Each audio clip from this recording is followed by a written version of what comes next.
ठाकुर हमरे रमण बिहारी, हम है रमण बिहारी के। रमण बिहारी के ठाकुर हमरे रे रमण बिहारी, हम है रमण बिहारी के। ठाकुर हमरे रमण बिहारी, हम है रमण बिहारी के। साधु सेवा धर्म हमारा, साधु सेवा धर्म हमारा, साधु सेवा धर्म हमारा। साधु सेवा धर्म हमारा। कामन दुनियादारी से, कामन दुनियादारी से, कामन दुनियादारी से। कामन दुनियादारी से। ठाकुर हमारे रमण बिहारी, हम है रमण बिहारी की। ठाकुर हमरे रमण बिहारी, हम है रमण बिहारी के। ठाकुर हमारे रमण बिहारी, हम है रमण बिहारी की। ठाकुर हमरे रमण बिहारी, हम है रमण बिहारी के। साधु सेवा धर्म हमारा, साधु सेवा धर्म हमारा। साधु सेवा धर्म हमारा। साधु सेवा धर्म हमारा। कामन दुनियादारी से, कामन दुनियादारी से, कामन दुनियादारी से। कामन दुनियादारी से। ठाकुर हमारे रमण बिहारी, हम है रमण बिहारी के। ठाकुर हमरे रमण बिहारी, हम है रमण बिहारी के। ठाकुर हमारे रमण बिहारी, हम है रमण बिहारी के। ठाकुर हमरे रमण बिहारी, हम है रमण बिहारी के। ठाकुर हमारे रमण बिहारी, हम है रमण बिहारी के।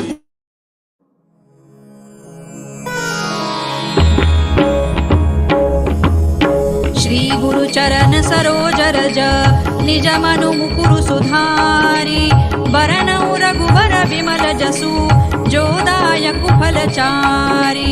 बुद्धिहीन तनु जानिके सुमिरौ पवन कुमार, बल बुद्धि विद्या देहु मोहि हरहु कलेस विकार।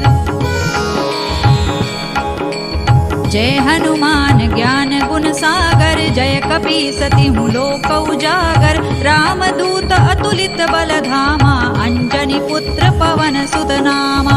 महावीर विक्रम बजरंगी, कुमति निवार सुमति के संगी। कंचन बरन विराज सुबेसा, कानन कुंडल कुंचित केसा। हाथ वज्र और ध्वजा विराजे, कांधे मूज जनेऊ साजे। शंकर सुवन केसरी नंदन, तेज प्रताप महाजगवंदन। विद्यावान गुणी अति चातुर, राम काज करिबे को आतुर। प्रभु चरित्र सुनिबे को रसिया, राम लखन सीता मन बसिया। सूक्ष्म रूप धरि सियहि दिखावा, विकट रूप धरि लंक जरावा। भीम रूप धरि असुर संहारे, रामचंद्र के काज संवारे। लाय सजीवन लखन जियाए, श्री रघुबीर हरषि उर लाए। रघुपति कीन्ही बहुत बड़ाई, तुम मम प्रिय भरतहि सम भाई। सहस बदन तुम रोजस गावे, अस कहि श्रीपति कंठ लगावे।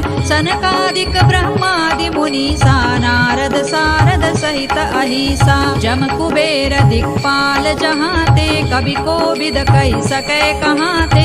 तुम उपकार सुग्रीवहि कीन्हा, राम मिलाय राजपद दीन्हा। तुम्हरो मंत्र विभीषण माना, लंकेश्वर भय सब जग जाना। जुग सहस्र जो जन पर भानु, लील्योताहि मधुर फल जानू। प्रभु मुद्रिका मेलि मुख माहि, जलधि लांघि गए अचरज नाही। दुर्गम काज जगत के जेते, सुगम अनुग्रह तुम्हरे तेते। राम दुआरे तुम रखवारे, होत न आज्ञा बिनु पैसारे। सब सुख लहै तुम्हारी सरना, तुम रक्षक काहू को डरना।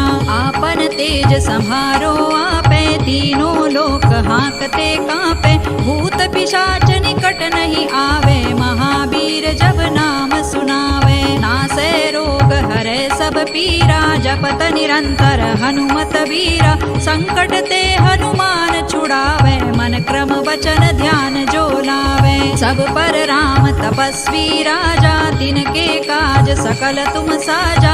और मनोरथ जो कोई लावे, सोई अमित जीवन फल पावे। चारों जुग परताप तुम्हारा है, प्रसिद्ध जगत उजियारा। साधु संत के तुम रखवारे, असुर निकंदन राम दुलारे। अष्ट सिद्धि नौ निधि के दाता, असवर दीन जानकी माता। राम रसायन तुम्हारे पासा, सदा रहो रघुपति के दासा। तुम्हारे भजन राम को पावे, जन्म जन्म के दुख बिसरावे।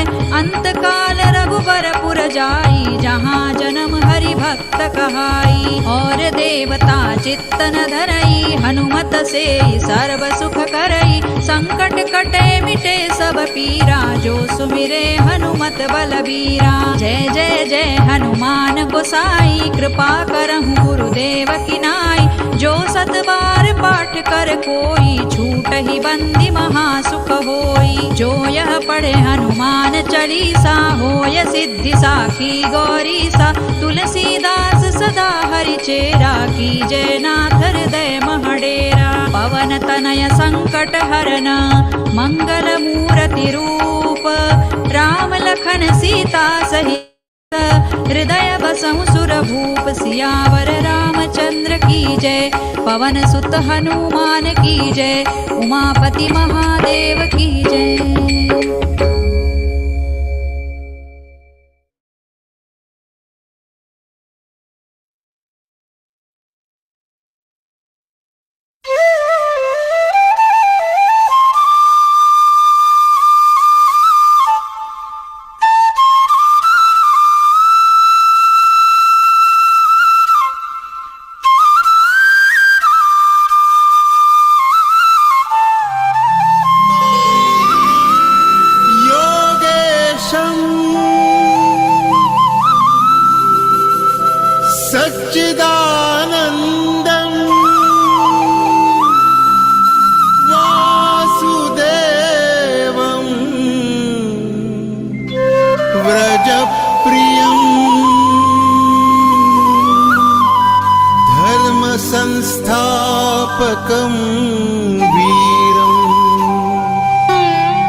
कृष्णं वन्दे जगद्गुरुम्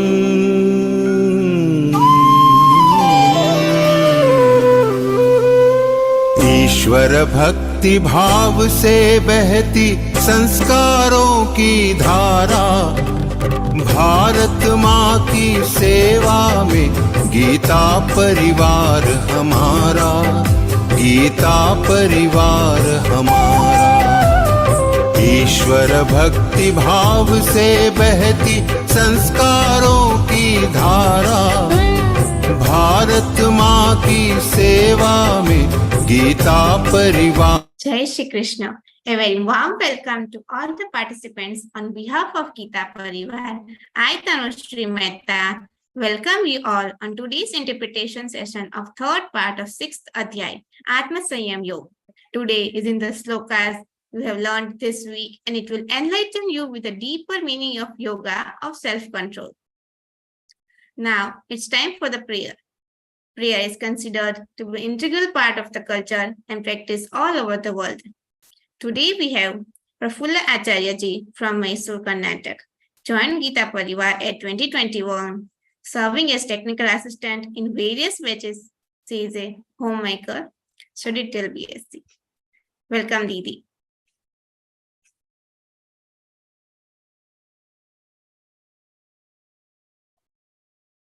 Prafulla Didi.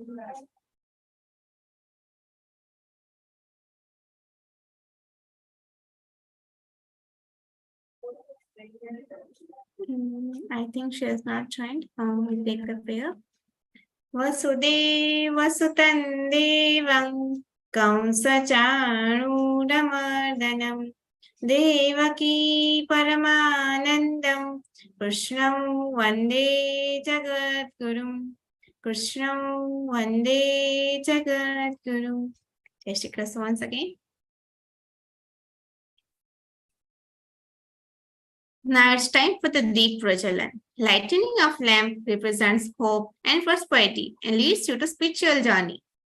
I'd like to welcome Brunda Setnekar ji from Pune, homemaker, who joined Gita Parivar in November 2020, serving as co-trainer in L3 and also an examiner in Gita Patak and Gita Jignasu exam. A child psychologist from Pune only. Welcome, Didi.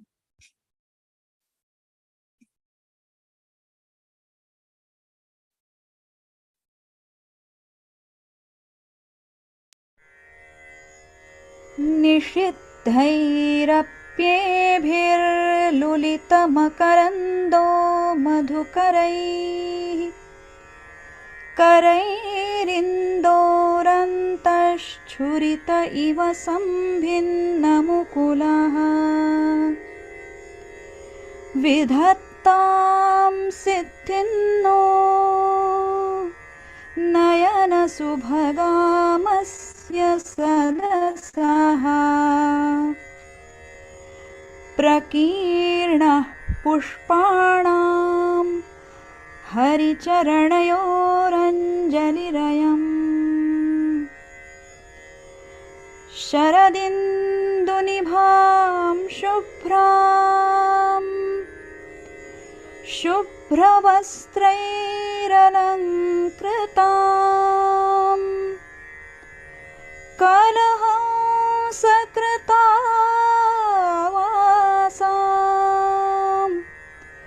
वरदां Sharada नुमः।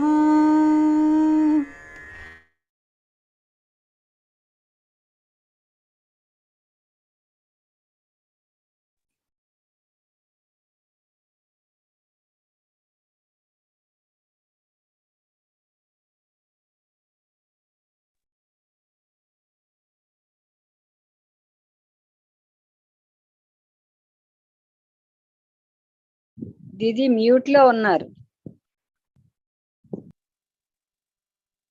We could not Didi hear.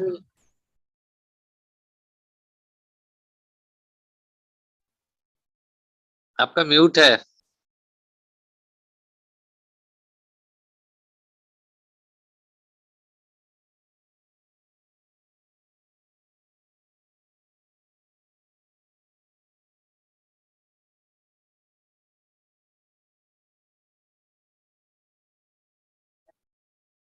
just a glitch as I was on mute.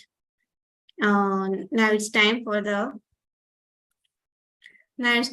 most awaited and most anticipated part of today's session. Our distinguished speaker, Vikas Vaidya is a mechanical engineer, master of postgraduate diploma in business management, stayed as NRI for 12 years and now settled in Pune, and also owns a small IT firm.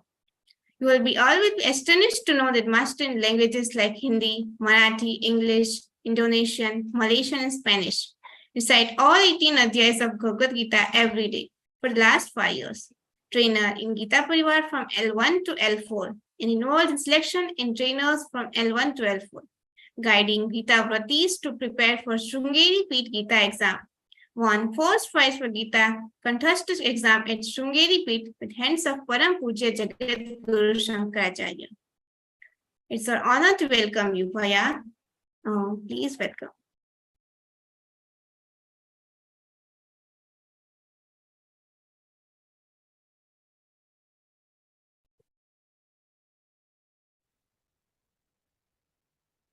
जय Shri Krishna to all.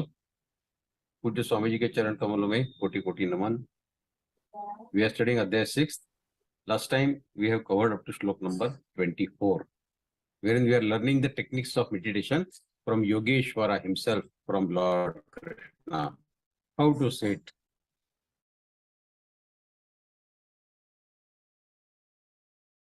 how to take posture, what kind of thoughts should be there in the mind, how to focus on meditation, and what is the objective of meditation? Antakaran Shuddhi. This should be the only objective. Now Paramatma says further in 25th shloka, Shanai Shanairu Paramed Buddhya Dhriti Gruhitaya Atma Samstam Manah Krutva Nakinchidapi Chintayet. Paramatma gives us a caution. Don't be in a haste. Don't be in a hurry. Shanai Shanai. Gradually, step by step. Things will happen, but have patience. Shanai Shanai. Gradually, step by step. Uparamet. Uparamet means you should hold back. Buddhya, by intelligence. Dhruti Gruhitaya. Carried by the conviction. Dhruti is conviction. Atma Samstam. Placed in the spirituality. Mana is of course mind. Krutva. Krutva is making. Kinchit. Anything else. Api, even. Chintayet. Should think of. And now is not. So Paramatma says gradually. Step by step. Shanai Shanai. One should become situated in the trance. In the samadhi. By means of intelligence sustained by full conviction. Dhruti Gruhitaya. And thus the mind should be fixed on the self alone and should think of nothing else. Atma Samstam Manakrutva Kinchidapi says gradually, step by step, things will happen. Attain the mental repose. What is repose? I think we discussed it once, but we'll discuss it once again. Repose is that condition of us wherein neither our mind is fully active, neither the body is fully active. Not that we are sleeping, but we are in a stage wherein thoughts have stopped coming to our mind and the body limbs have stopped working. Working in the sense, they have stopped their movement. This situation comes when, just to give an analogy, once you take the full body massage from a good massagist, and 1 hour full body massage with a good oil, you take for it for 1 hour, and at the end of 1 hour, your mind becomes still. No thoughts. You don't know where you are. You are in a form of trance. Same thing happens with the body. So that condition of mind and body is repose, wherein you are not sleeping, but your thoughts have stopped. So that repose can be attained through meditation also. Paramatma says, gradually, step by step, attain that mental repose through unwavering conviction of the intellect. Dhruti Gruhitaya. Thus, the mind should be fixed on the Lord. And contemplate. Contemplate means to do manan and chintan of nothing else but only of the Lord.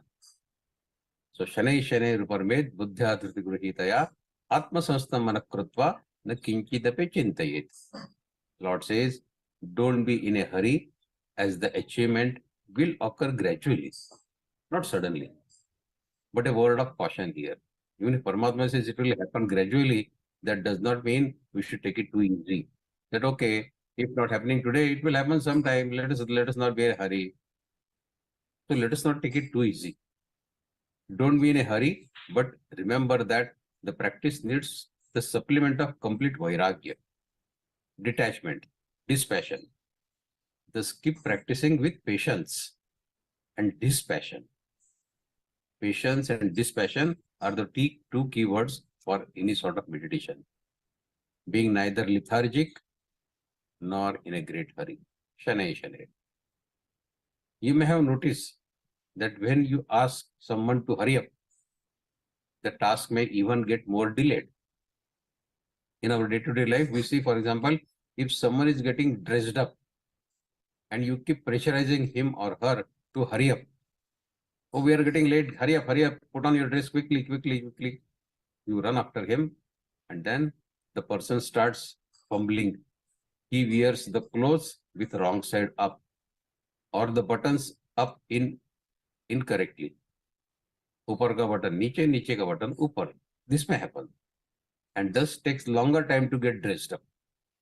It is likely that the person who is taking shower, who is taking bath, and if you start pushing him too much, the fellow in a hurry may sleep even in the bathroom, because he is being put under great pressure. Hurry up, hurry up, hurry up.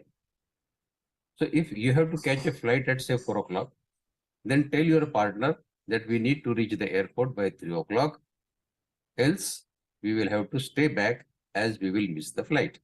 This is enough. Don't put too much of pressure. Your partner will be ready quickly if you use simple technique of making your partner ready. But if you keep unnecessarily pushing and pressurizing someone, things may get even further delayed. Same technique is to be applied for meditation. Shanai Shanai. Everything will happen on its own accord. You have the patience. And of course, dispassion, that is vairagya from the material world. Then things will happen on their own accord. Lord will take care of you. The Lord says that spiritual evolution is of utmost importance in this life. But it is equally important that you take one step at a time. Don't be in a haste to accomplish everything in one day. There are people who start meditation, and on the first day of meditation itself, they want to see some kind of light, prakash in their life. That light doesn't come so suddenly, so quickly. Don't insist that I should get samadhi on the very first day of my meditation.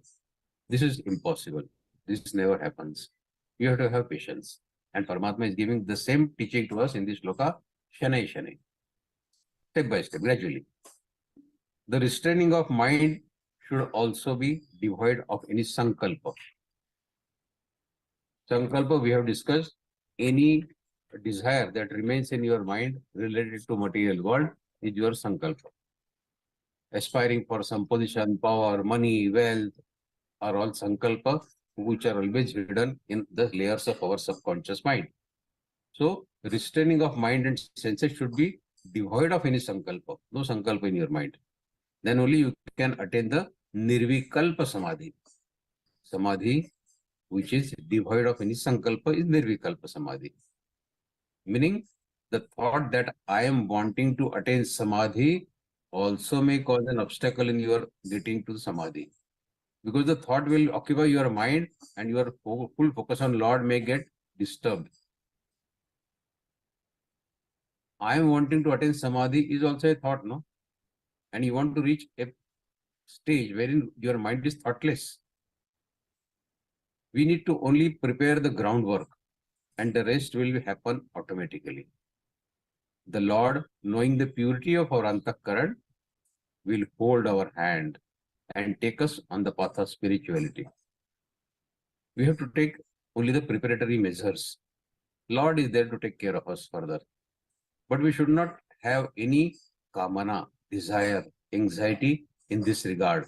That I want to attain samadhi quickly, I want to attain this meditational result quickly. This sadhana is to be undertaken with great patience. Lord says, you will be falling, you will be making mistakes, you will keep rectifying your mistakes, but don't worry. I have immense patience. That's why Lord is giving us a teaching, Shanai Shani. Do it slowly. I have tremendous patience. You will reach me. This confidence I have. You should also have the same confidence that if you follow the meditation practice, you will reach me. That's why don't be in a haste. Don't think that if you lose this moment, that no other moment will come in your life when you can reach Paramatma. No. Paramatma has tremendous patience. Patience in abundance. We should have the same patience in us, but at the same time, we should not become lethargic. We should keep practicing with passion.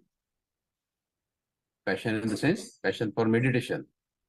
Patience and dispassion for the material world. So Lord says, you'll be falling, making mistakes, making errors. Keep rectifying your mistakes. Keep rectifying your errors. And don't worry, I have the patience. In short, practice patiently and diligently, immersing your mind in contemplation, that is Manan and Chintan of the divine, and ensuring that no worldly desire disturbs or distract your thoughts or your mind. So slowly training in this way of your mind, your thoughts, is the beginning of entering into meditation. And that is what Paramatma is teaching us, have patience. Next shloka. Yato yato nischarati manaschancalamassthiram tatastato niyamyetat atmanneva vashannaye. Now, when you sit for meditation, we always experience that the mind does not remain stable and it keeps wandering here and there. So yata yata means whenever. Nishchalat, that means becomes verily agitated. Mana, mind. Chanchalam, flickering. Asthiram, unsteady. Tata. From there, niyamya. Niyamya is to regulate, to restrain. Etat is this. Atmani, in the self. Vasham is to control, regulate. And Nayed must bring under. So the meaning of this shloka will be Yato nischarati manaschancalamassthiram tatastato niyamyetat atmannaiva vashannaye. From wherever the mind wanders, because it is flickering, we know the characteristics of mind.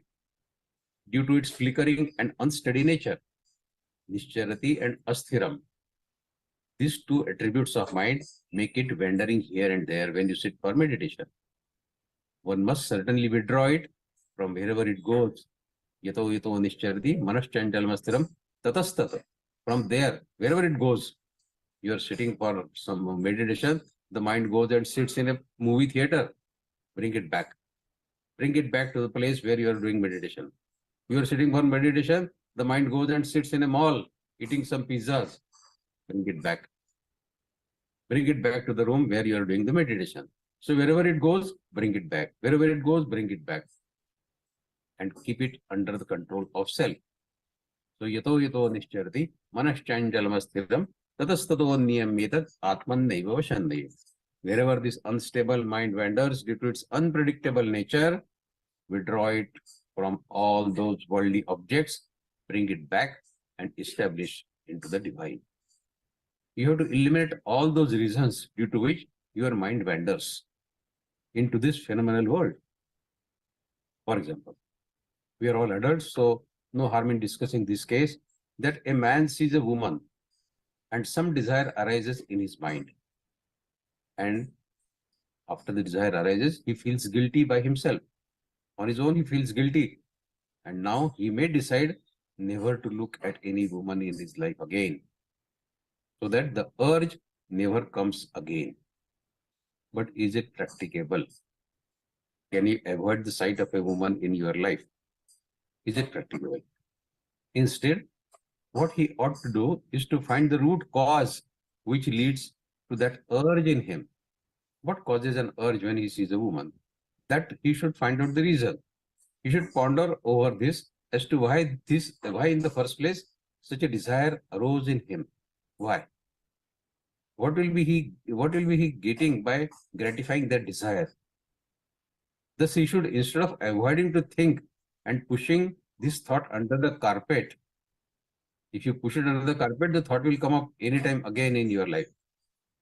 Instead of pushing it on the carpet, go deeper and dwell on this issue to find out the root cause, why the desire has aroused in me. Find out the real reason. And all the contemplation, all the Manan-Chintan thinking will lead to the basic reason why everyone is seeking sensual gratification, why everybody is seeking that. And that is because everyone is seeking joy, happiness, bliss in the life. This is the root cause. Every one of us is looking for joy, happiness, pleasure in our life. Nobody wants to remain in sorrowful condition, in sadness. Every time we are looking for some joy in our life. But when this result comes of your Manan Chintan, that joy, finding pleasure is the root cause because of which all these desires are arising in my mind. Ask your mind the next question. What sort of joy do you want? Temporary or permanent? A bachelor asks a married man how happy he is in his life. He may get a reply from the married man that, oh my God, I was looking for joy and happiness in my life after getting married. And though I married this bombshell, we call beautiful girls as bombshell. So he says that I thought I'll find pleasure and joy in my life by getting married with this bombshell. But now this bomb keeps bursting in my home all the time. I called it bombshell from a different perspective, but this bomb has come out to be a real bomb and it keeps bursting in my home all the time. My wife, yes, that bombshell, it keeps on fighting with my mother, with my sister, with my father. And she has driven away all the servants in the family due to her abusive nature. No joy in marriage, my dear. There is no joy even if you get married with a bombshell. Think, why do you want wealth? Why do you want fame?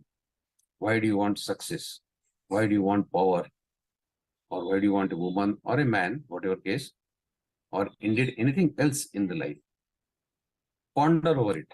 Give a deep thought to it. Go deeper into your subconscious mind and try to find the reason, or try to find a reply to this question as to why do you want all this wealth, fame, success, power, whatever. You will finally arrive at the conclusion that the root cause of all desires is your longing for the joy, everlasting bliss you want in the life. You will get this pristine, everlasting joy from the eternal, ever blissful Parabrahma only, from nowhere else. If you are seeking for unlimited, unending joy, it has to come from the source which is unlimited and unending. If you are looking for unlimited joy from a limited thing in the world, it can never come. So only Paramatma is eternal. And only Paramatma, Parabrahma, can give us this eternal joy, everlasting blissfulness in our life. Thus the Lord says, eradicate the root cause of desire. We have found out the root cause of desire, that seeking joy, pleasure is the root cause of all desires in our life. And then keep your mind in total repose. What is repose that we have seen? Through meditation. You have to first find the reasons that disturb your mind and then keep on working towards stilling your subconscious mind through meditation. The subconscious mind can be stilled only when the mind has been emptied of all desires. Desires are the root cause of all disturbance in our mind. Kamana has been blamed as our enemy number 1 in Bhagavad-Gītā. Kama esha krodha esha rajoguna samadbhavaha mahashano mahapapma vidhyena miha vairinam. This is what Paramatma says, that Kamana is your root enemy number 1. After that comes Krodh. But Krodh is a byproduct of Kamana only. When Kamana doesn't get fulfilled, what you get is Krodh. So the root cause is your Kamana. The subconscious mind can be stilled only when the mind has been emptied of all Kamanas, all desires. And thus, in turn, will occur only when you understand and go deeper in the layers of your own subconscious mind. Usually, we remain only at the surface of our own mind. We never try to go deeper in our own mind. We never try to find out the root cause of all the desires that we have in our mind.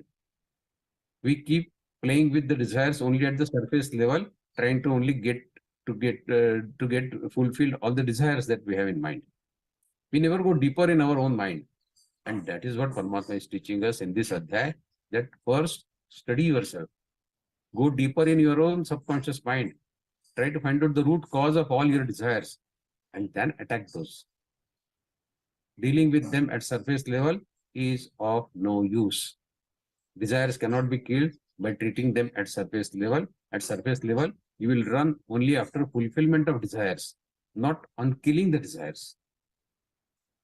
And this is further explained by Krishna in the next shlokas of this adhyay, Atma Sanyam Yoga. Okay, we go to the next shloka now. Paramatma says in shlok 27, Prashanta manasam yenai yoginam sukhamuttamam upaiti shanta rajasam brahma bhutama kalmasham. Prashantatma. Prashanta means the perfect peacefulness, which you can obtain by fixing your sight at the lotus feet of Lord Krishna. That peacefulness, what you get, Prashanta. Manasam, whose mind, he is definitely, certainly, Enam. Enam is this yoginam, this yogi who is sitting in the meditation. Sukham, happiness. Uttamam, the highest, best. Upaiti, upaiti is to attain. Shanta Rajasam, his passion is pacified. Rajasam is the Rajoguna, and all the passions, they take birth from our Rajoguna. Rajoguna is to be blamed for all the anxiety in the life, in our mind, because Rajoguna is the one which makes us run like a mad after all the desires fulfillment. But that is Shanta Rajasam. That means his passions has been pacified. Brahma Bhutam. Brahma Bhutam is liberation, salvation, mukti, by identification with Paramatma. You identify yourself with Paramatma and get into the thought of liberation, salvation is Brahma Bhutam. And akalmasham, kalmash is papa, sin. And akalmasham, that means to get freed from the reaction of all our previous desires. So akalmasham. So Paramatma says, Prashantamanasam yenai yoginam sukhamattamam upaiti shanta rajasam brahma bhutama kalmasham. The yogi whose mind is peaceful, who is free from sin, akalmasham, whose rajoguna, which is the principle of activity, restlessness in human beings, has been quietened, shanta rajasam. So a yogi who has realized the supreme Parabrahma, he attains the transcendental supreme bliss. So this is Brahma Bhutama Kalmasham. This is also called Mahanirvan. Now there is a difference between Nirvan and Mahanirvan. Gautam Buddha and even some Westerner thinkers define Nirvana. Nirvana means disconnecting, forgetting the material world is Nirvana. But Shri Krishna in Bhagavad-Gītā is explaining the state of Brahma Nirvana. Brahma Nirvana in this shloka. That means immediately after renouncing the material world, that means after disconnecting with the material world, the desires of material world, the realization of our pure self should commence. Only disconnecting with the material world is of limited use. Unless you start realization of your own pure self, you cannot attain the Brahma Nirvana. Your objective is to attain Brahma Nirvana, not only Nirvana. You don't want to disconnect with the material world, but you want to know your pure self. And in your pure self is Paramatma. Mama Yamashu Jiva Loke. So that Amsha of Paramatma is there in our pure self, and you want to know that. That means where nirvana ends, the Brahma nirvana starts. Where the disconnection with with the material world has happened, immediately your effort for connection with Parabrahma should commence. That is Brahma nirvana. Disconnecting with material world is the first step. And after that, to get deeply rooted in contemplation, that is Manan Chintan of Paramatma, is the next step. And ultimately, Nirvikalpa Samadhi, devoid of any sankalpa whatsoever. This Samadhi is the ultimate top stage of meditation. And we have to attain that stage of Nirvikalpa Samadhi. The realization of your pure self starts happening at that stage when you enter into Nirvikalpa Samadhi. When your mind is devoid of all sankalpa and you are sitting following all the steps given in this adhyay and you enter into Nirvikalpa Samadhi, that is the stage, that is the moment from which you start realizing your pure self. And that is the objective you have to attain through meditation. So those who seek Paramatma, those who see Paramatma in all aspects of life, they have unshakable strength because they are rooted in the Lord. Wherever they see, to whomsoever they think of, they see only Lord in them. Nothing can agitate such people as their minds are still and their thoughts are completely under control. Every day we have opportunities for spiritual growth.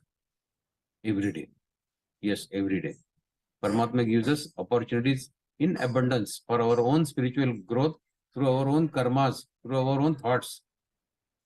When things happen to us which we don't like, and that is the best opportunity given to us by Paramatma for our spiritual growth. Mind you, unfavorable instances offer better opportunities to practice spirituality rather than the favorable instances. Favorable instances may get you deeper into fulfillment of desires. When unfavorable things happen, make our mind moving in all directions in agitation. But there is no use getting mad at the mind. Kunti used to say to Lord Krishna that, Lord Krishna, give me sorrows regularly.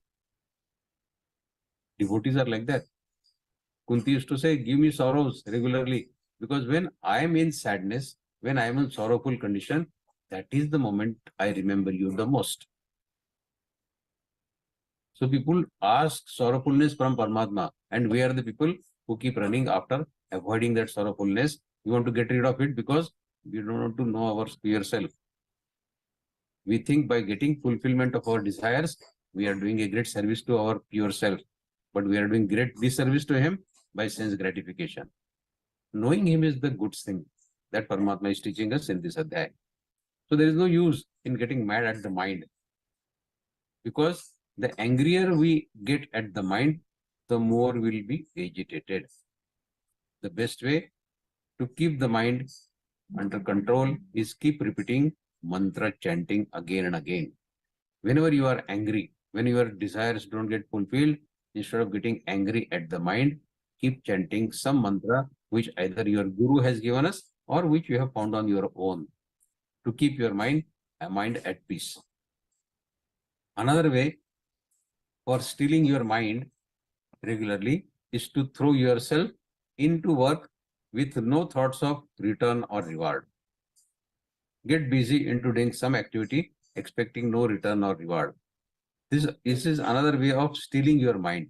So you distract your mind from that anger which is aroused because of your desires not getting fulfilled. So you distract your mind and get busy into doing some activity without any return or reward expectations.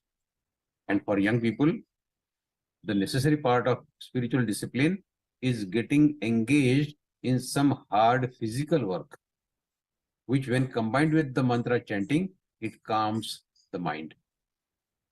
So these are all the techniques which we can employ in our day-to-day life to steal our mind. When all our selfishness, our agitating desires have been expelled from our mind, what remains is pure joy. pure spirit of which we were unaware all this time. It is there in us. Joy is imprisoned in us, just waiting to be released from the jailer. And with the jailer, our selfish desires. Our selfish desires have imprisoned this joy in our own self. The moment we free that joyness, that joy from the jailer, from our selfish desire, that is the pure joy we experience. This is what we are learning to do through meditation. How to make free that joy which has been imprisoned by our own desires. To throw open our arms and welcome the joy of living that has been waiting all this time to embrace us. Joy is waiting to come out. We are stopping it to come. We are stopping it from coming. Paramatma says, you can, the joy which is imprisoned by your desires, you can free them. You can free your own joy by getting rid of these desires. So, this is something which we can follow in our day-to-day life. You kill the desire and you feel joyful. As I said, seeking joy, fulfillment of desires is our enemy number one. Kama esha, krodha esha, rajoguna sambadhava. Okay, we go to next shloka now. Shlok 28. Yunjannevam sadatmanai yogi vigata kalmashaha sukhena brahma sansparsham atyantam sukhamashrute. Now, Paramatma says that this infinite joy, which infinite joy? Of union with Paramatma. This infinite joy of union with Paramatma will come, will be attained by those who are free from the burden of selfish will. Selfish will and are established within their pure self. So, Yunjan Yunjan is to get engaged in the yoga practice. That is Yunjanam. Keep practicing. Keep doing abhyas. That is Yunjanevam. Evam is thus Sada. Sada is always, really. Atmanam, the self. Yogi, who is in touch with the Paramatma, he is yogi.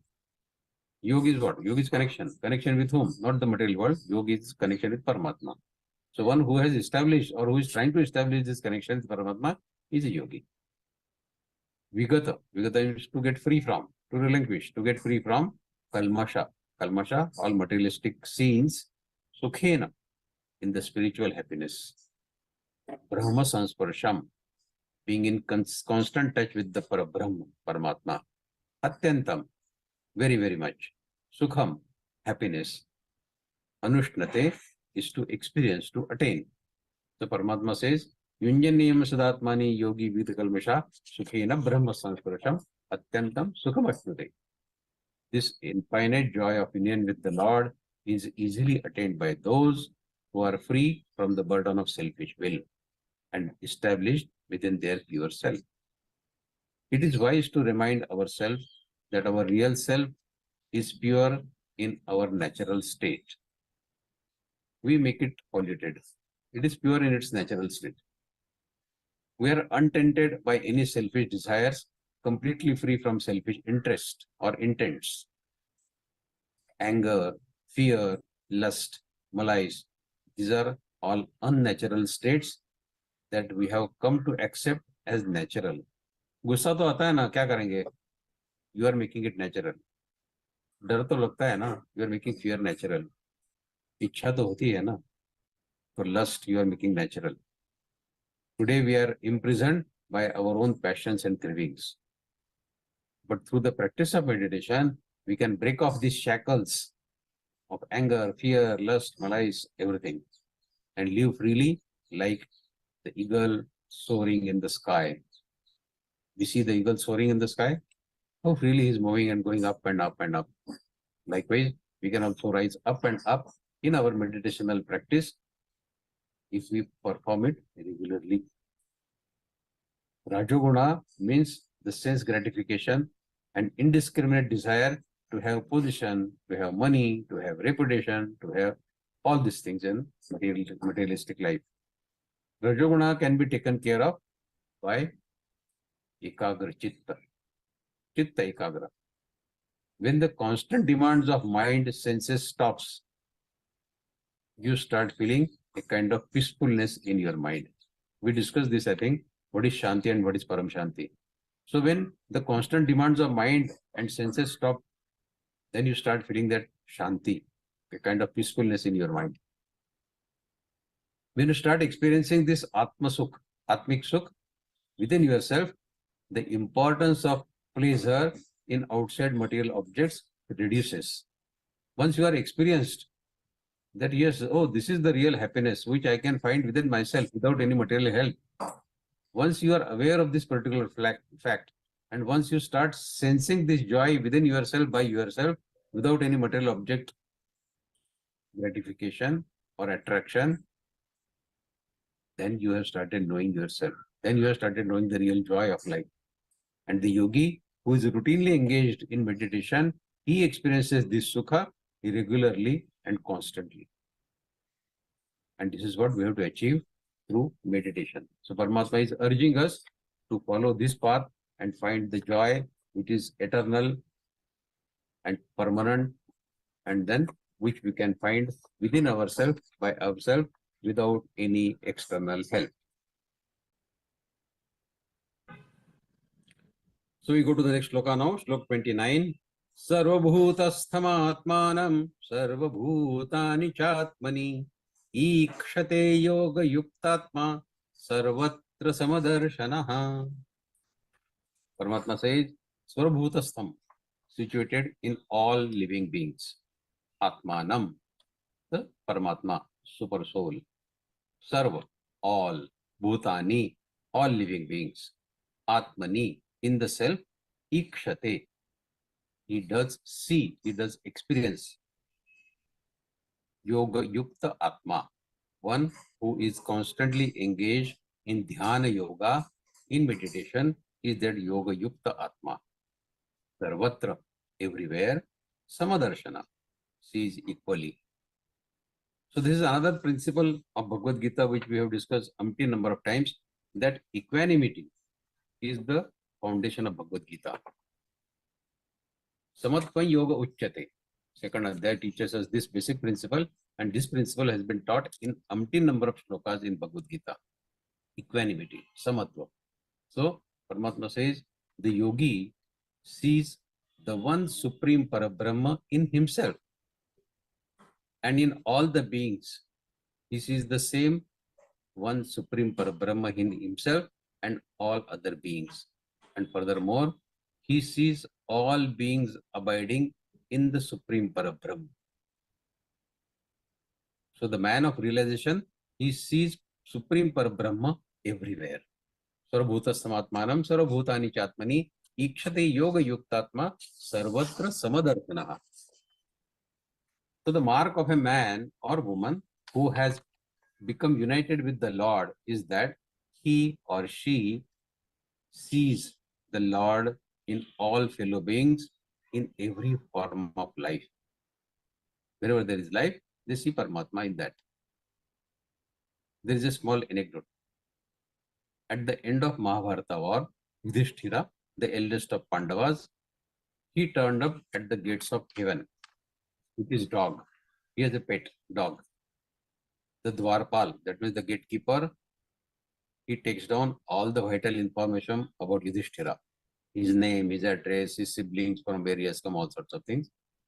And then he notices the dog with Yudhishthira. He says to Yudhishthira, sorry, we don't admit dogs. Dogs not allowed here. You see this little sign here? Dogs not allowed. So you cannot enter this heaven with the dog. Then follows an awfully confusing situation. Yudhishthira is established in the Lord.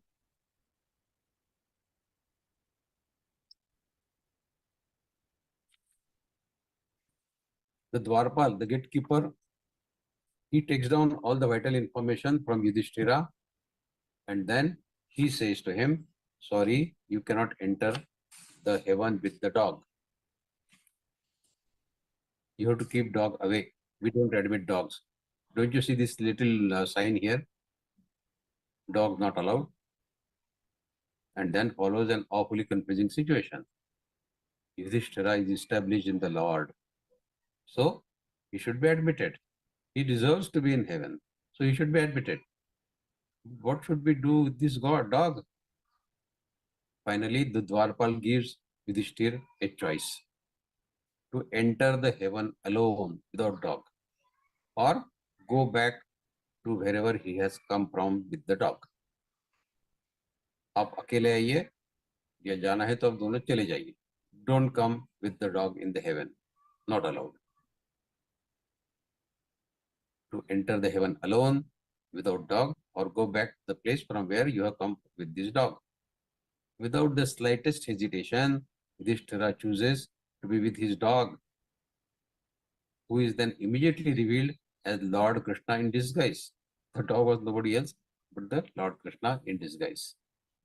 So those who are enlightened see the Lord in every creature and are not willing to exploit any other beings for their own profit or pleasure or any selfish intent. Being a vegetarian is the simplest way of showing our love and respect for the Lord, who lives in all forms of lives. People keep eating lamb and deer and chicken and all sorts of things, but in all forms of life, the God exists. So being vegetarian is one small way of showing respect to the Lord, according to this shloka, Sarvabhutastamatmanam Sarvabhutani Chatmani Ikshate Yoga Yuktatma Sarvatra Samadarshanaha. So this is one way of showing our respect for the Lord. Okay, we go to the next shloka, shloka 30 now. Yo mam pashyati sarvatra sarvai cha mai pashyati tasyaham na pranashyami sachame na pranashyati. Wonderful shloka. Paramatma says, yam is whoever, mam, me, pashyati, sees or experiences, sarvatra, everywhere, sarvam, everything, mai, in me, pashyati, to see or experience, tasya, for him, aham, I, na, not, pranashyami, I am not lost, I don't disappear for him. Saha, he, may, to me, no, nor pranashyati, is lost or disappears. So Paramatma says that one who sees me everywhere and sees everything in me. Yumam pashyati sarvatra sarvamai pashyati. One who sees me in everywhere and sees everything in me, he never gets separated from me and I never get separated from him. So this is our mutual relationship then, because he sees me everywhere and everything, and then everything he sees in me. So how can we become separate then? I never get separated from him and he never gets separated from me. So this is a teaching to us that at every moment in our life, when we are looking here and there, we should see Paramatma everywhere. Then we don't get disconnected from Paramatma for a single moment in our life. Yuvam pashyati sarvatra sarvamaikyame pashyati. Tasya hanna pranashyami sachamena pranashyati. So how can you get close to the God? First, find him, the God, in yourself. And once you find him in yourself, then only you will be able to find him in everything and everywhere else, every being, isn't it? If you don't find God within yourself, what is the point in looking for God in everything and everybody? Find in yourself first. We may question as to how to see the God in those who are evil, who are corrupt, who are unethical, who are unrighteous. How to see God in them? Well, we are unable to do so because we have not found the God within ourselves. Those who have found God within ourselves, themselves, they can see God in all these people also. We discussed it, I think, during first of that discussion, that Duryodhana, we say he was a baddie, but Duryodhana gave good respect to Karna, who was discarded by Pandavas, he was their brother, no? He was born from the same mother, Kunti. But Pandavas never treated him as their brother. Duryodhana did give him the respect. So that means we can find some good things in baddies also. So when you study Duryodhana, don't concentrate only on his bad qualities. Look at his good qualities also. That yes, he did maintain good friendship with Karna, disrespecting the fact that he was raised by a maid's family, which even Pandavas could not show that respect for him. So we can see Paramatma everywhere, in all bodies also. The one who has seen Parabrahma in himself can only see Parabrahma in others. Search and find the Lord within yourself first. Imagine, evoke the sentiment. What sentiment? I am Govinda, it is Govinda's Chetana, Govinda is Parabrahma, and I am Parabrahma.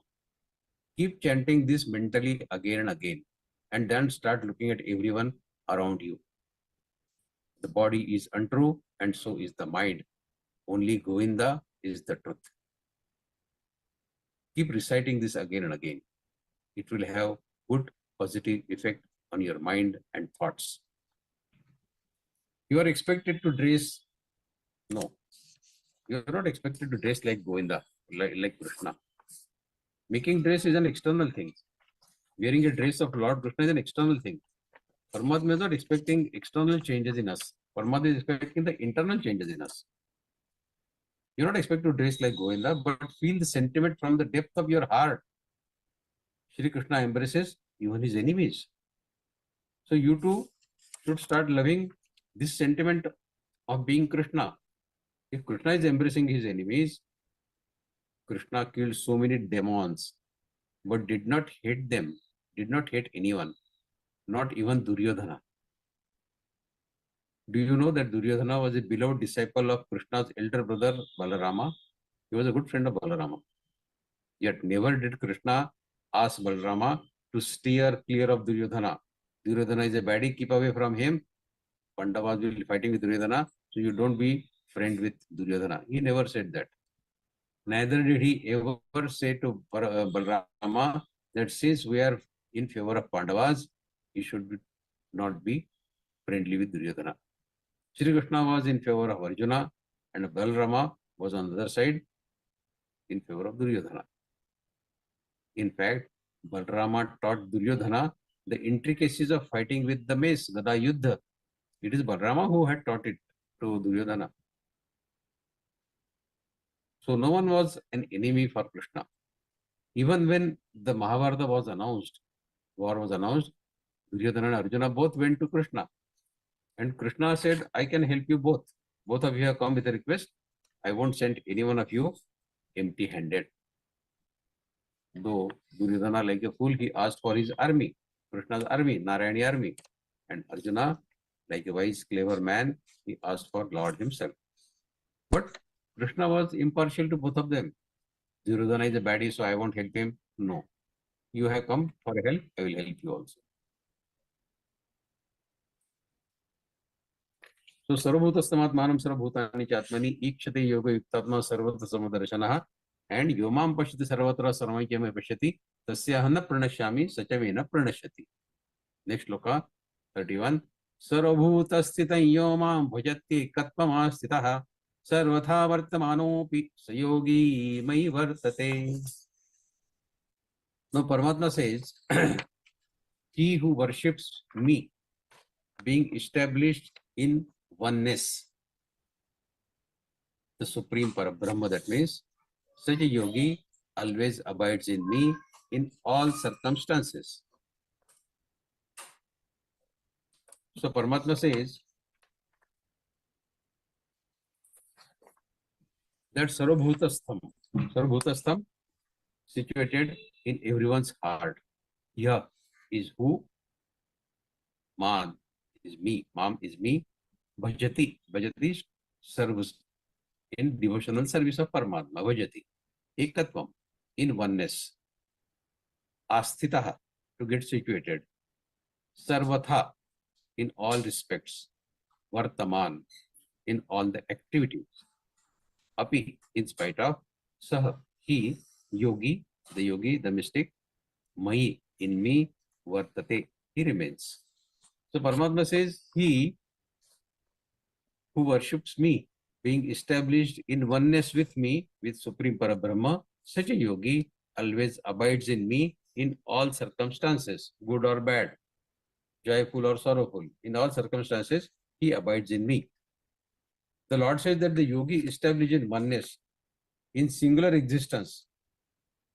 Dvaita bhav has gone, Advaita bhav has come. That means me and Paramatma are same. This is the Advaita bhav. That I, the Jiva, I am separate from the Lord, and I and God are two different entities, is the duality. This is Dvaita bhav. But Paramatma says, those people who are abiding me constantly, they have attained this Advaita bhav. So in effect, the statement, when I realize the God is inaccurate, to say that I have realized the God is inaccurate. Your I exists only as long as your antakaran functions. Thus, what will be the reality of your I if the antakaran ceases to exist or ceases to function? If your mind, your intellect are taken away, where will you be? Isn't it? Nowhere. The sense of I exists only as long as our antakaran exists. Say you were to be made unconscious using some general anesthesia. Will the feeling of I am persist? No, it will go up. Every night when you enter the state of sleep, the sense of I am disappears, at least temporarily. You are neither aware of your body or your mind in the unconsciousness of your sleep. The unconsciousness is broken only when you wake up from the sleep. And many deaths occur in such state of unconsciousness.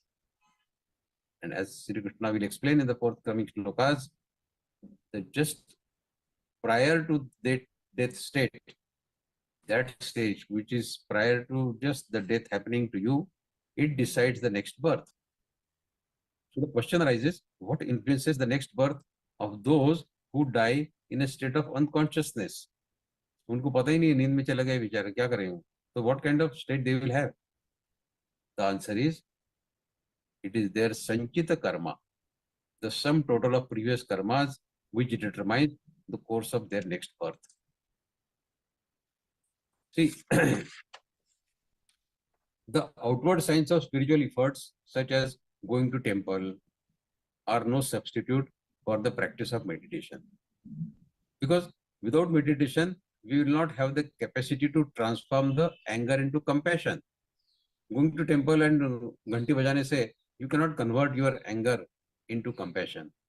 You have to do meditation for that. Ill will, if you want to convert into goodwill, it can happen only through meditation. You want to convert your hatred into love, it can happen only through meditation and not by going merely to the temple. We may be very intelligent.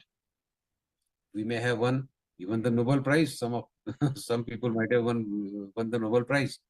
But when it comes to changing anger into sympathy or hostility into kindness, we'll be helpless with all those awards without the spiritual discipline of meditation.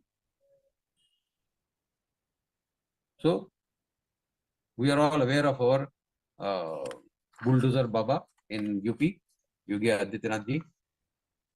The houses get demolished with bulldozers.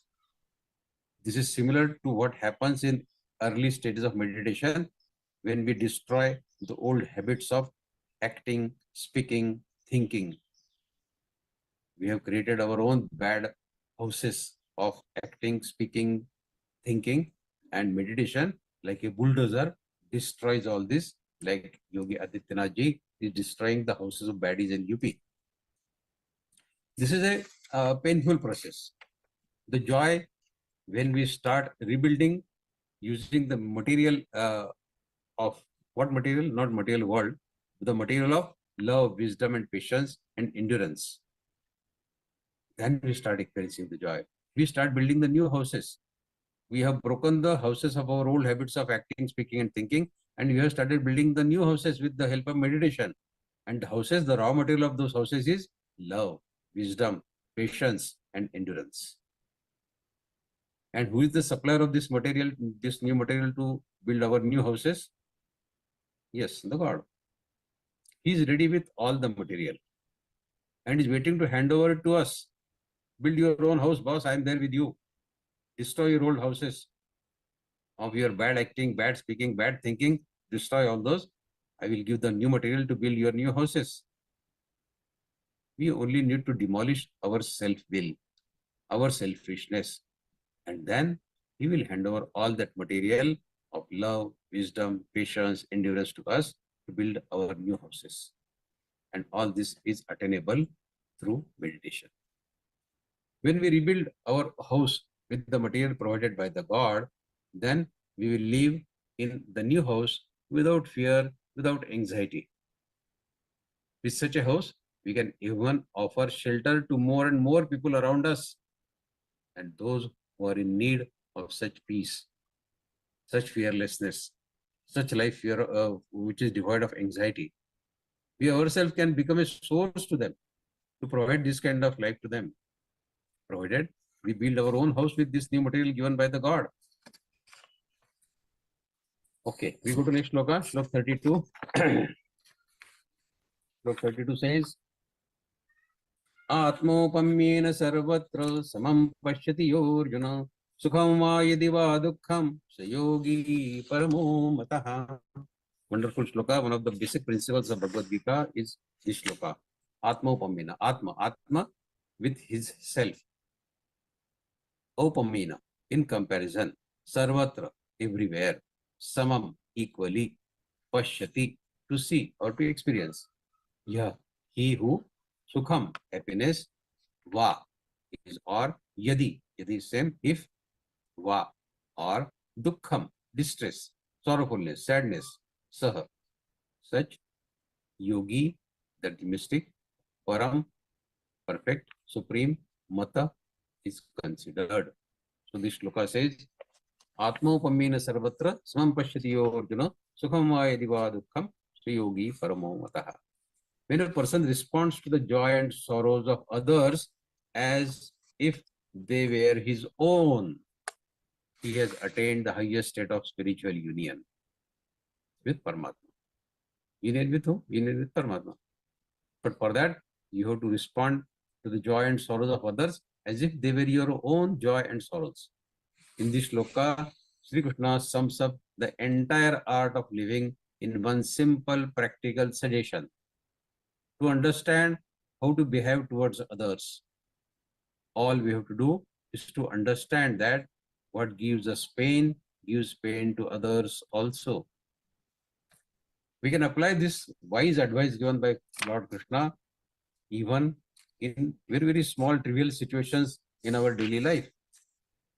When we are waiting for a friend who is few minutes late, you have called him at 10 o'clock, he is not turning up 10, but he may be turning up at 10:10 or 10:15. We keep repeatedly looking at our watch, shaking our head in disgust, get more agitated as the minutes pass by. What a guy this is. He has given me promise he will come by 10 o'clock, he is not coming. Again looking at watch, again getting agitated. This is what we normally do. But in a similar situation, when we are half an hour late, when he has called us, instead of 10, we are reaching at 10:30. We expect our friend to be patient and understanding. समझना चाहिए ना, होता है कभी कभी देर, मुझे भी problem आ सकता है, समझना चाहिए. So we expect our friend to be patient and understanding. We expect other to overlook our shortcomings because we think we are special, having some special virtues. If you want people to be considerate towards you, be considerate towards them first. Then only they can be considerate towards you. Isn't it? When someone makes a sarcastic remark about us, we are not exactly delighted. Isn't it? Somebody says, oh, that fellow is no good, he never comes in time. So we are not delighted to hear such comments about us. We cannot afford to make sarcastic comment to others. When someone is making sarcastic comments about us, we are not delighted, then we cannot afford to make sarcastic comments to towards others also. There is nothing much to elaborate this any longer. What offends us offends others. This is the basic principle which we have to remember. It is as simple as that. In fact, we don't express or speak out many thoughts that come in our consciousness about others. Superficially, we may be laughing, we may be smiling, we may be joking about them. If we could open our inner ear, we will ourselves be surprised to hear these hateful thoughts making such horrible noises in our consciousness about others. Subconscious mind may have the thoughts like, I hate him, I hate her, let him never get success, let God teach him a lesson, let him face more and more miseries than what I am facing, etc., etc. These are the inner thoughts in our subconscious mind about others with whom we are outwardly behaving with a smiling face. But such hateful thoughts injure others like a knife. We throw at them again and again. It does hurt. And worst is, we also get injured in the process, because such thoughts dig bigger and go deeper and deeper in our own conscious mind as the time goes by. And anything that is hidden in the layers of our subconscious mind, it becomes our samskar, and it comes out anytime in the form of actions. So thinking bad about others is spoiling yourself also, or you are spoiling your own samskar, which will turn out into bad work, bad action, bad karmas at any time in the life. So never think bad about others. Thoughts can similarly be curative. If you think good, thoughts can be curative. When people burst in anger against us, if we remain friendly, not holding their mistake against them, and move closer to them, we will bring them continual relief from their anger.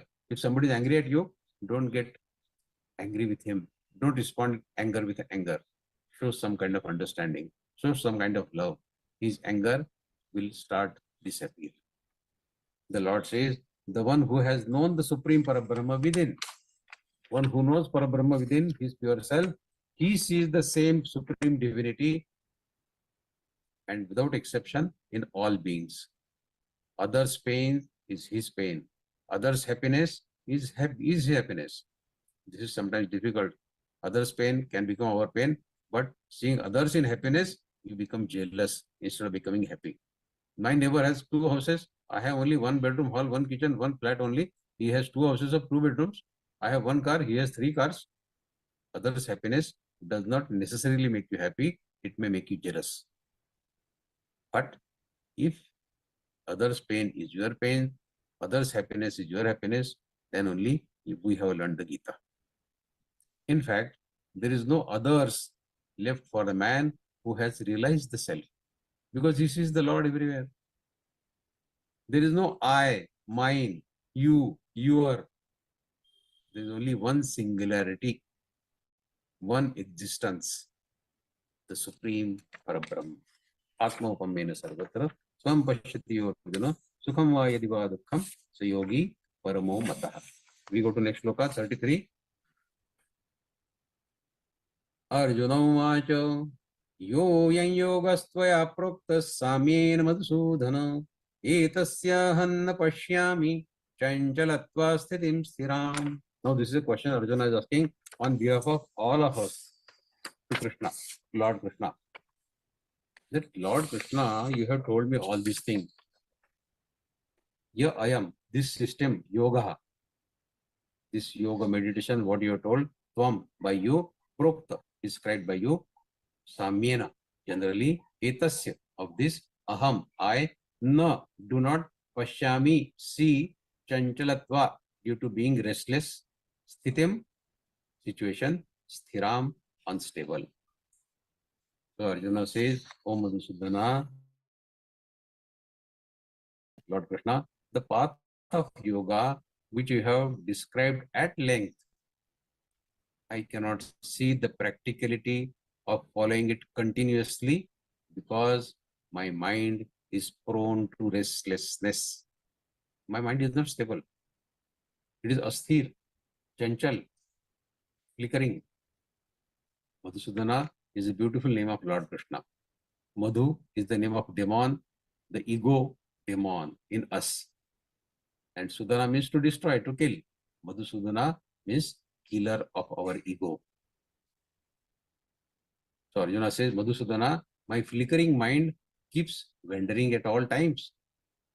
Thus, all that you are asking me to do, maintaining equipoise of intellect, samatva everywhere, seeing divinity in the self and in all beings, sarvabhutastamatmanam sarvabhutani chatmani, I don't think I can do this. Maybe I am able to do it, to manage to do it for some time, somehow, because of your grace only, of course. But I cannot see myself abiding in this state continuously and live life like this continuously, making it as my lifestyle and discipline for every moment of my life. I don't see that practically happening. In meditation, there comes a time when we come out confidently of our own place of meditation, thinking that we have performed the funeral ceremony of our ego. Now I have no ego. I have buried my ego. With constant meditation I am doing for last so many months, I have buried my ego. And we perform the funeral ceremony of our ego.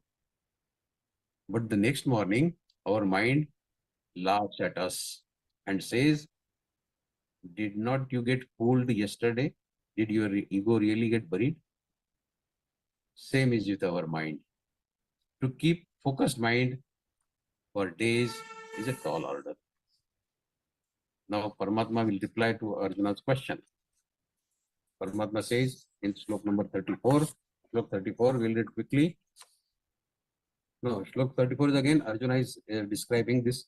Chanchalam himana krishna pramadhi balavadhridam tasyahan nigraham manye vayo rivasudushkaram. So Arjuna is further explaining as to what is the characteristics, what are the attributes of mind which make it very difficult for it to remain equipoised, to remain still, to remain stable.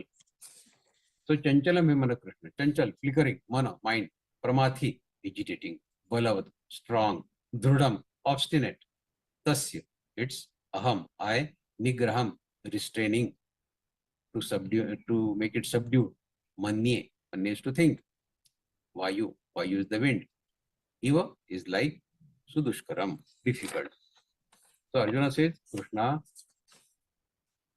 the mind is restless, turbulent and violent. Trying to control the mind is like trying to control the wind. Can we control the wind? Not possible. How is that when we sit for meditation, our mind goes and makes us sit in a Pizza Hut or in a movie theater? Mind is flickering. We can't stop it. Mind is totally unpredictable and thinks of what you may not imagine. For example, you are in Rishikesh, you step on the Ram Jhula, and suddenly a thought comes in your mind, what happens if the supporting rope of this bridge breaks off? So many people are walking on this bridge, don't know from where all they have come. I see so many foreigners here. When will I be able to go abroad? I have not even got my passport. The moment if I reach safely home from this trip, I will first get my passport. Then which country should I visit? All these thoughts keep coming to your mind when you are walking on Ram Jhula. A cascade of thoughts coming in a split of second. Thus Arjuna presents this doubt to Krishna. He cannot see himself abiding in the state described by Lord Krishna, given the turbulent nature of the mind, which does not stick to one thought even for a few seconds. How can I control such obstinate and powerful mind, Krishna? Chanchalam himna Krishna pramati balvadhram tasya nigram manye vayu dushkaram. Now Paramatma will reply to this question of Arjuna, saying that Śrī-Bhagavānuvaca asamshayam mahabaho manodurnigrahe chalam abhyasena tu kaunteya vairagyena cha grihyate. Paramatma says, asamshayam, undoubtedly, mana, the mind, durnigraham, difficult to curb, difficult to control, difficult to focus, to make it subdued. Chalam, flickering, abhyasena, by practice, vairagyena, by detachment, dispassion, grihyate, can be controlled. So Paramatma says, Shri Krishna says, Arjuna, Mahabaho. Arjuna is called Mahabaho, mighty armed person. It is true that mind is restless. Undoubtedly. Asamshayam. Paramatma instantly agrees with Arjuna's observation. Arjuna, yes, I agree fully. Asamshayam. Without doubt. It is true that mind is restless and difficult to control. There is no doubt in whatsoever you are saying. No doubt. Asamshayam. But Paramatma doesn't only agree, but he gives a solution in the next line of the shloka saying that Abhyasena tu kaunteya vairagyana jagriyate. Arjuna, it is difficult to control the mind because of its restlessness nature, because of its flickering attribute, but mind can be conquered by regular practice, abhyas, and detachment, vairagya. So these are the two key things with which the mind can be regulated, can be conquered. After showing full agreement with Arjuna about the problem in the first line, Shri Krishna gives the solution of the problem in the second line. Abhyasena kaunteya vairagyana jagriyate. And what is comforting? This is very comforting. What an encouraging assurance Lord is giving to us that yes, mind can be controlled. Abhyasena kaunteya vairagyana jagriyate. Shri Krishna says, keep patiently practicing all the precepts I have explained so far. And practice with forbearance, that means Sayyam, Sahishnuta, and perseverance, that means Dhrudata. What is Abhyas? Doing the same thing again and again. In our childhood, we used to recite tables of 2 to 30 every evening before dinner. Our parents would not give us dinner without reciting these tables of 2 to 30. Then only we would be taking the dinner. So this used to be the daily Abhyas those days. I don't know whether kids do it now. Probably no. And what is Vairagya? Vairagya means disconnecting ourselves from the material world. That helps us in living our life devoid of kamanas. Disconnect with the material world. When there are no kamanas, the chitta does not get attracted towards the sensory objects. Because where will the chitta run when there is no desire? In absence of Vairagya, even a Jnani can get derailed and get attracted towards materialistic pleasures or objects. Jnani can also get derailed. And what happens to such a Jnani who gets derailed? That also Paramatma will explain in this same adhyaya. Anger, jealousy, malice, these are all the weaknesses we all have. Instead of giving in to them, instead of surrendering in front of these our weaknesses, we should turn our back to these petty demands for attention and go against our frustration and our anger when these demands are not met. We get frustrated, yes. We get angry, yes. Ignore that.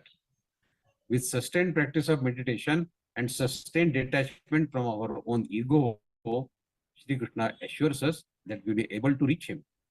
Abhyasena kaunteya vairagyana jagriyate. You can attain me through Abhyas and Vairagya. In short, Abhyas and Vairagya make our mind and senses restrained, regulated, controlled.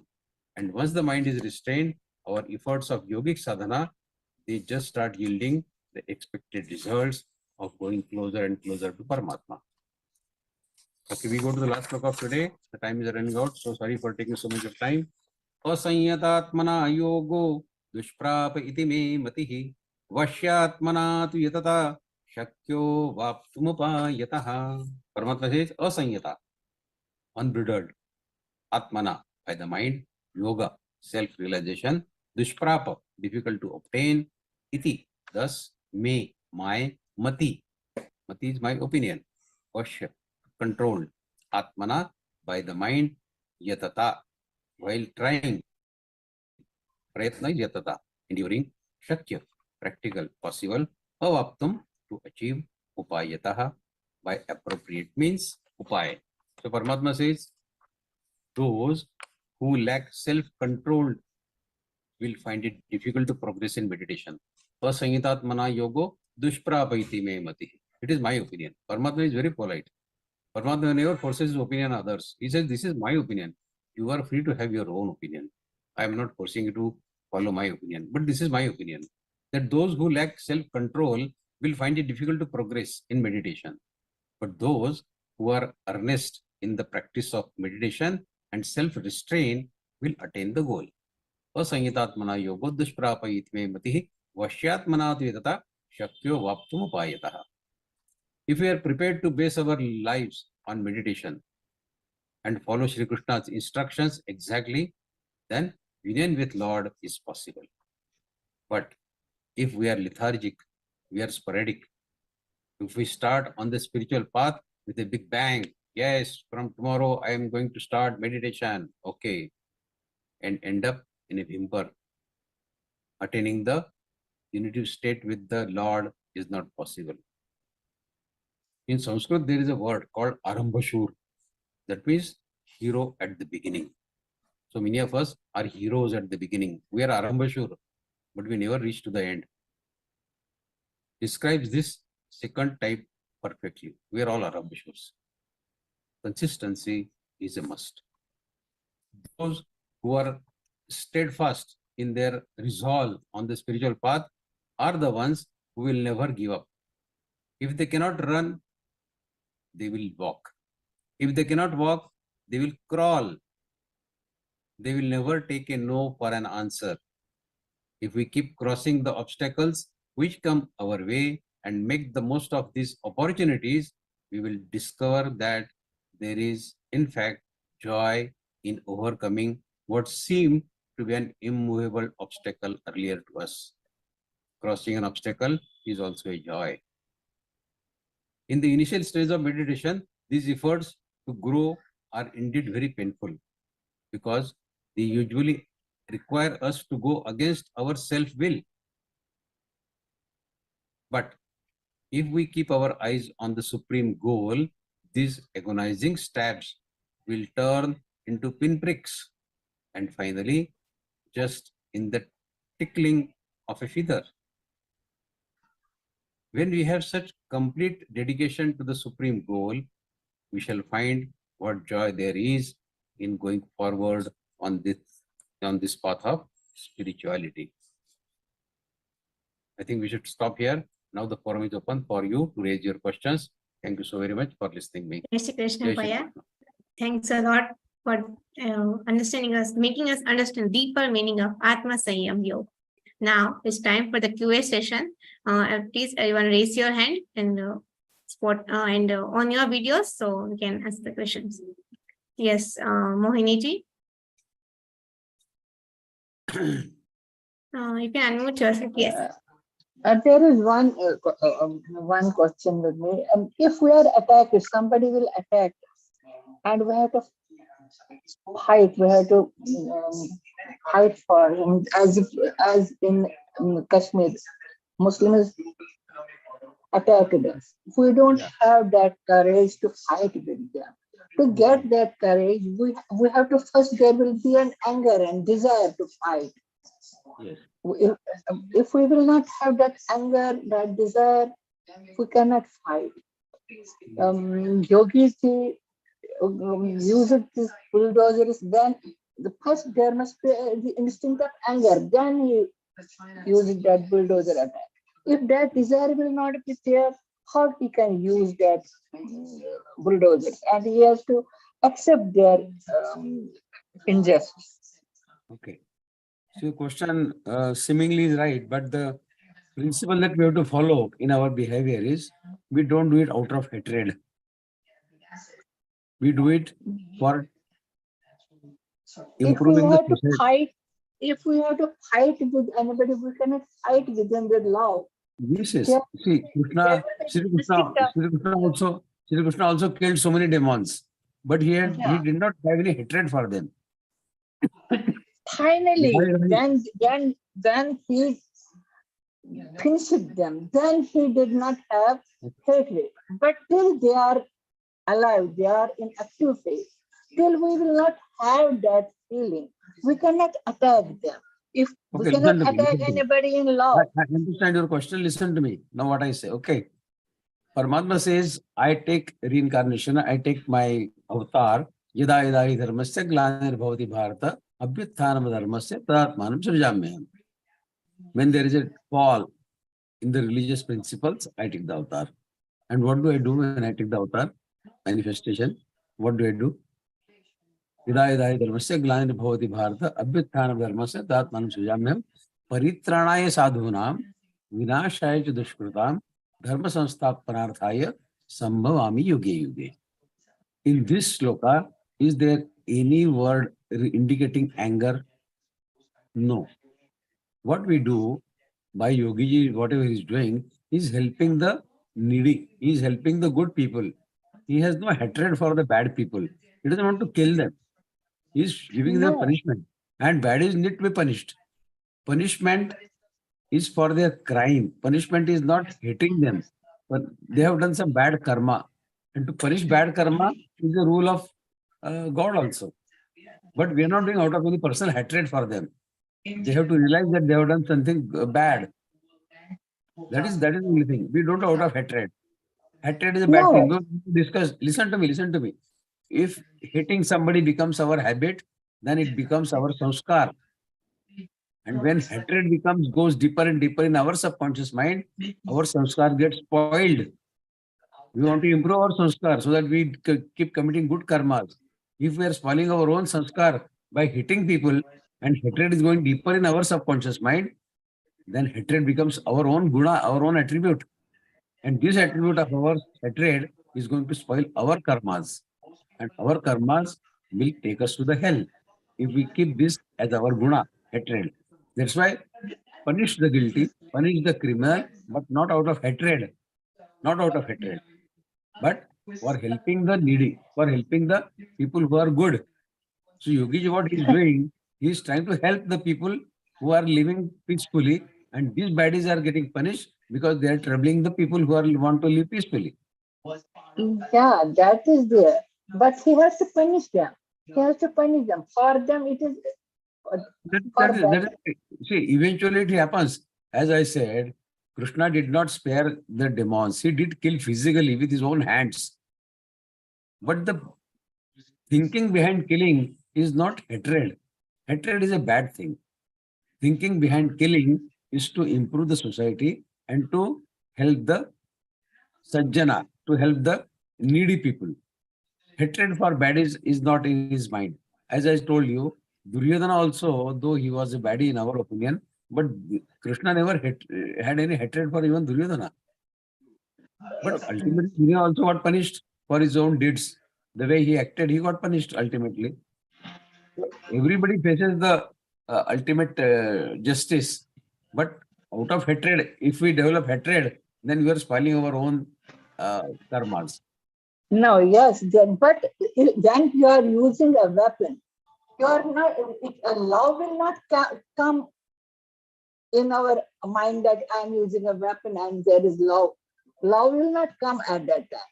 At that time, there will be some feeling will be there. So then only we will use the weapon. Otherwise, we cannot use the weapon. Army person in the field cannot. Yes. Okay. See, outwardly, we behave the way a normal human beings behave. The problem happens only when these thoughts, external thoughts, they take deep root in our own subconscious mind. Then that creates a problem. That spoils our sanskar. Outwardly, you can smile, you can show anger, you can show hatred also in times, but let it not go deeper in your own antarkara. No, it will not go. It will not go deeper. But we have to act at that time. Superficially, you can show it the way other people are showing. The problem happens when it goes deeper in your own mind, and then you spoil your own sanskar. If you spoil your own sanskar, then you're spoiling your this life as well as the next life. We will not spoil our, but we have to act. Had we acted at that time, we all left Kashmir, but we didn't act at that time. Had we acted at that time, maybe we must not have left the place. Well, of course, yes. We have to act, but that act should not come out of anger, which goes deeper in our own mind. We will not allow that to go deeper in our mind, but at the moment, anger will be there. At the moment, at particular moment. What happens is, the anger goes so deep in our mind that even after 10 years, if somebody is narrating that story, we suddenly burst out in anger because that anger has gone deep in our mind. If that anger has not been was so deep in our mind, we would have done it and forgot about it. But it goes so No, deep we in our will- mind that even after 10 years, we don't forget that. So that Yes, is what that one is needs because to there's look at. a suffering. There was a suffering. Arjun को जब इसको मारना था करण को, he got his feelings were such that he took this वो जो उसका पया था उसको मार दिया. वो पया उठाने के लिए उसको क्या आया, उस पर प्यार नहीं आया. At that time he had anger. See, once again, I tell you, whatever he's showing outwardly is not in his mind. He's taking outward action, but it is not affecting his own thoughts. It is not affecting his antakaran, his subconscious mind. Outward action everybody takes. We are living in this world, human world, and when we are dealing with people in society, we have to be angry sometimes. If you are working as an employee somewhere and if your subordinate is making repeated mistakes, you keep firing him. Of course, yes. But that anger should not go deep in your own mind. No, it may Otherwise, not go people deeper will be into mind, branded but as an at angry that man. time, Modi ji, he has not called Pakistan because it is his, he has the feeling that they have disturbed our peace, they have disturbed our country, they are doing things. That is why he has not called them. Okay, now, He must have called them. now, is Modi ji taking even once the name of Pakistan? In last 2 years, have you seen him taking name of Pakistan? No, but he Pakistan has has not been badly invited punished. also. Without naming Pakistan, Pakistan has been badly punished. They are nowhere now. Yeah, they are their karma, but we have not invited them because we feel that they are not good persons. So They are you not have good to, you can act without showing anger also. You can act without showing anger also. Okay, we go to the next question now, I think. Okay, thank you very much for Thank you. clearing my this. You don't have to show anger all the time. Yes, Shyam Prasad ji.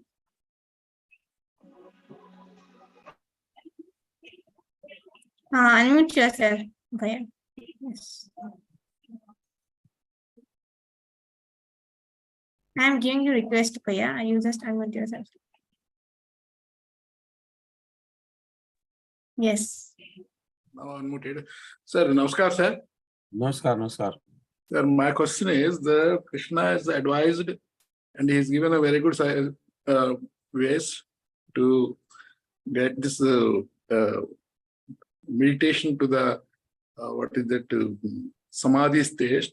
He has given two weapons, that is abhyasa and another is the vairagya.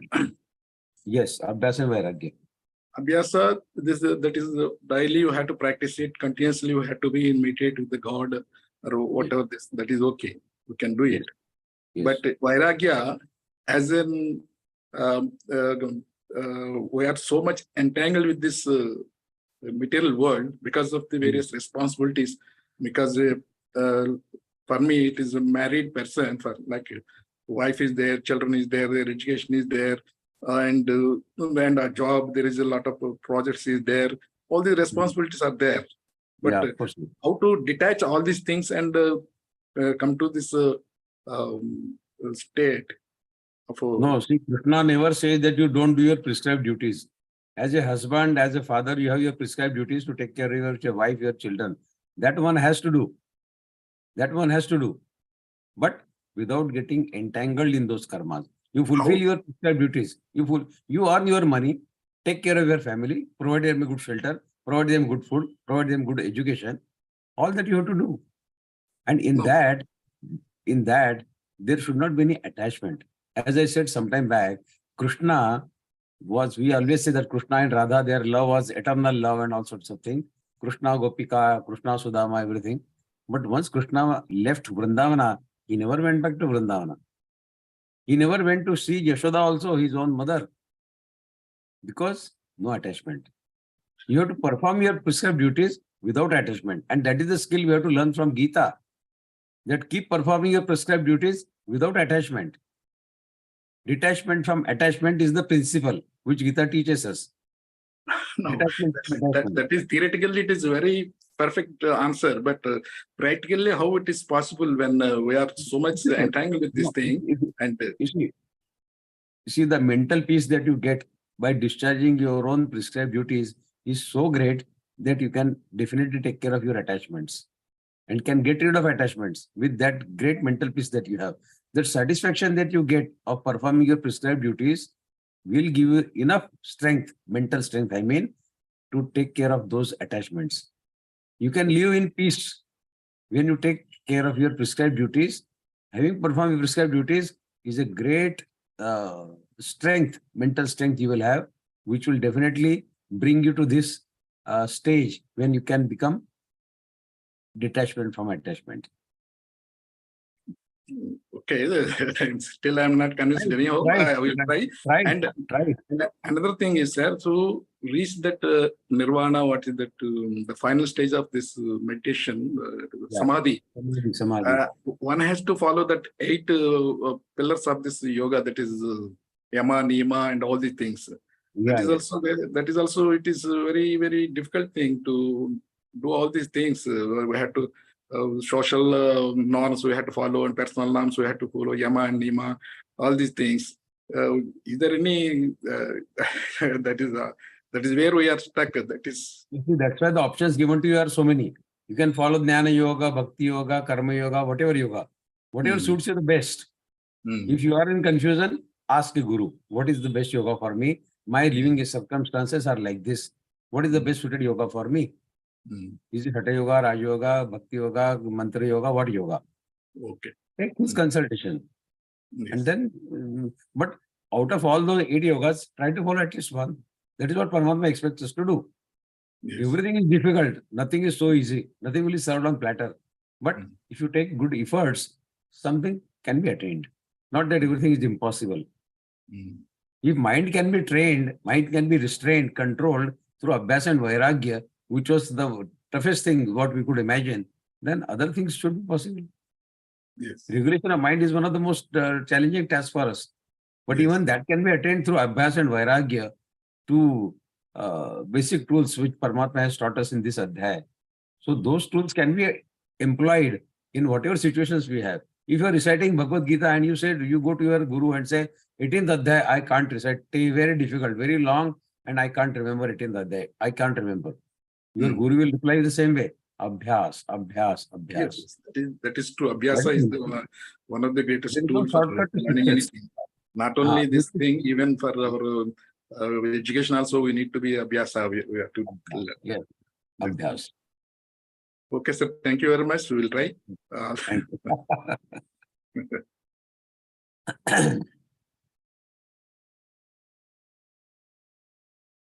I think there are no more questions, Bhaiya. Okay. Thanks a lot. Thanks a lot, Bhaiya, for clarifying doubts of each of the participants. We are greatly humbled by this. So now we will move to the prayer. For the prayer, we have Sanjeevani ji from Pune, from Maharashtra, Ahmadpur, owns a grocery stop, joined Gita Parivar in 2020, serving as technical assistant and also serving as a mentor. Welcome, Didi.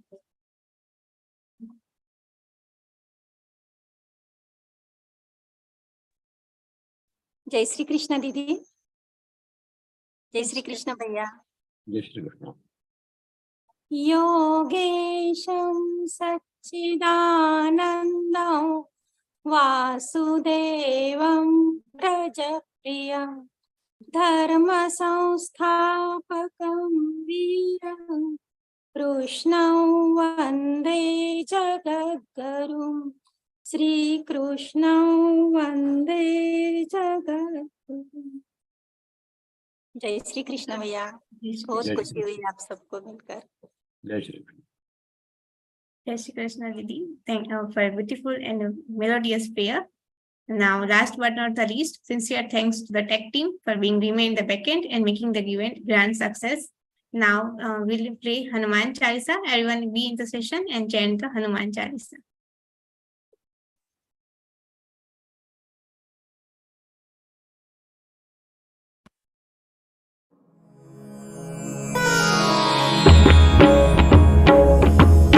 Shri गुरु चरण सरोज रज निज मनु मुकुरु सुधारी बरनउ रघुबर विमल जसु जो दायकु फलचारी बुद्धिहीन तनु जानिके सुमिरो पवन कुमार बल बुद्धि विद्या देहु मोहि हरहु कलेश विकार।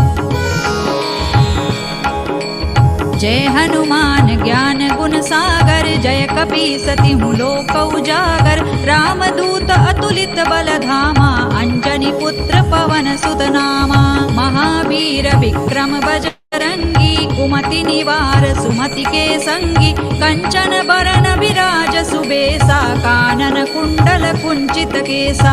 हाथ वज्र और ध्वजा विराजे कांधे मूज जनेऊ साजे शंकर सुवन केसरी नंदन तेज प्रताप महाजगवंदन। विद्यावान गुणी अति चातुर राम काज करिबे को आतुर प्रभु चरित्र सुनिबे को रसिया राम लखन सीता मन बसिया। सूक्ष्म रूप धरि सियहि दिखावा विकट रूप धरि लंक जरावा भीम रूप धरि असुर संहारे रामचंद्र के काज संवारे। लाय सजीवन लखन जियाए श्री रघुबीर हरषि उर लाए रघुपति कीन्ही बहुत बड़ाई तुम मम प्रिय भरतहि सम भाई। सहस बदन तुम रोजस गावे अस कहि श्रीपति कंठ लगावे सनकादिक ब्रह्मादि मुनीसा नारद सारद सहित अहिसा। जम कुबेर दिक्पाल जहाते कवि कोविद कहि सकै कहाते